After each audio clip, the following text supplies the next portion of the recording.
Today's topic is journaling. Do you journal? And if so, do you have different kinds of journals? Gratitude journal? Do you have a goal journal? Do you have a prayer journal? Whatever the nature, if you do it, it is a cathartic and exhilarating, calming experience.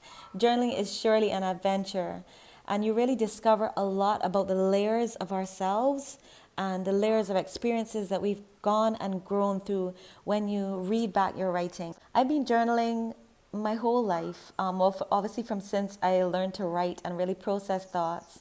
And funny enough, I took a break from journaling about 6 or 7 years ago, which was actually a surprise to me. Like, I was not even led to do it. I was led to stop really writing, but instead I started art journaling. I was at a place where I wasn't really led to speak very much or to pour out words on paper. And that may resonate with you as something that you are interested in doing instead of word journaling. Maybe you'd be more interested in drawing designs.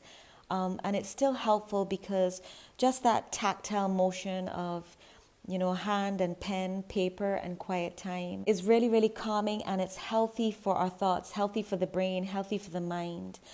And it's so interesting because on numerous occasions, I have blogged about journaling, but why I decided to do a video today was because of a podcast episode that's coming up pretty soon. An online conversation with our guest, Joanne Nichols. She's a clinician and a researcher, and she is about to lead this segment on Joy Within podcast called Mindset Refresh.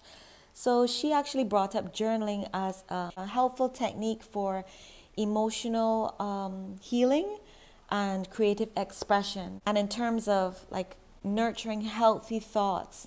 So I thought, you know what? Instead of writing about journaling this time, I'm going to do a short video for you. People have come to me and say, I've been meaning to start a journal, but I can't this or I can't that. First of all, yes, you can do this.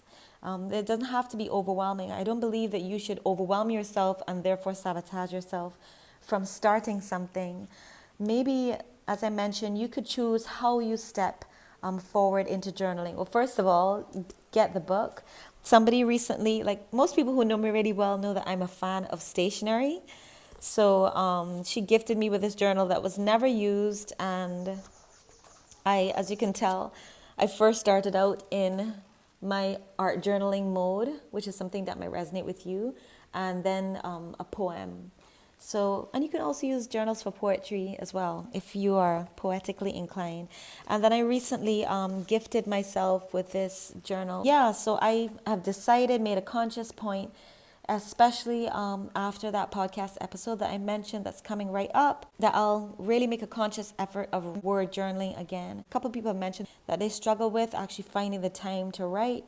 But sometimes it's not necessarily finding the time, it's really tapping in or tuning in to the time that's already there. It doesn't have to be in like an hour stretch. We do have to be purposeful. It may feel like a quiet, passive activity, but writing is still a very conscious activity. So yes, it does require time. But think about the design of your day. What are the times that are most naturally quiet? Usually when you wake up, and sometimes just before you're about to go to bed.